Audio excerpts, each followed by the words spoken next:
தமிழ் நண்பர்கள் அனைவருக்கும் வணக்கம். அக்னிச்சிறகு சேனல் சார்பாக இந்த வீடியோவுக்கு உங்களை அன்புடன் வரவேற்பது நான் உங்கள் கௌசி. கார்த்திக் ரேவதி சீரியலுடைய அடுத்த எபிசோடுக்கான ப்ரோமோ என்ன அப்படின்றத பார்க்கலாம். கார்த்தி ரேவதியை பார்க்குறாங்க. ரேவதி 2 கையிலையும் மெஹந்தி போட்டிருக்காங்க. அப்போது கார்த்தி நாளைக்கு மண்டபத்துக்கு வரும்போது அழைப்பு புடவையை இதை கட்டிட்டு வரணும்னு சொல்லி உங்கள் அம்மா தான் கொடுத்தாங்கன்னு சொல்லிட்டு அந்த புடவையை ரேவதி கிட்ட கொடுக்க, நான் கையில் மெஹந்தி வச்சுருக்கேன் அங்கே வச்சுருங்க அப்படின்றாங்க. ஸோ கொடுத்துட்டு போகலான்னு திரும்பும்போது கரெக்டாக ரேவதியோட ஃபோனுக்கு ஒரு ரிங் வருது.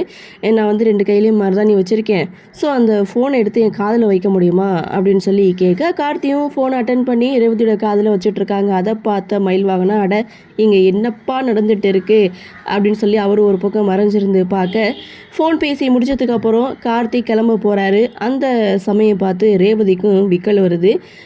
தண்ணி எடுத்து கொடுக்க முடியுமா அப்படின்னு சொல்ல, கார்த்தியும் ரேவதிக்கு தண்ணி எடுத்து கொடுக்குறாங்க. சும்மா க்யூட்டான ஒரு ப்ரோமோவாக இதை கொடுத்துருக்காங்க. அப்கமிங் எபிசோட் செம்ம இன்ட்ரெஸ்டிங்காக இருக்கும். மாயா, மகேஷ் இவங்க 2 பேரும் மாட்டக்கூடிய அந்த எபிசோட் வேறு லெவலில் இருக்க போகுது. அது மட்டும் இல்லை, கார்த்தி ரேவதியோட கழுத்தில் உண்மையை சொல்லி தாலி கட்டுவாரா இல்லை தாலி கட்டிட்டு உண்மையை சொல்லுவாரா அப்படின்ற ஒரு எதிர்பார்ப்போட எபிசோட் நகர்வு வந்து போயிட்டுருக்கு. பார்க்கலாம் என்ன நடக்குது, என்ன மாதிரியான சுவாரஸ்யத்தோடு கதைகளை நகர்வை கொண்டு வராங்க அப்படின்றத நாமளும் பொறுத்திருந்து பார்க்கலாம்.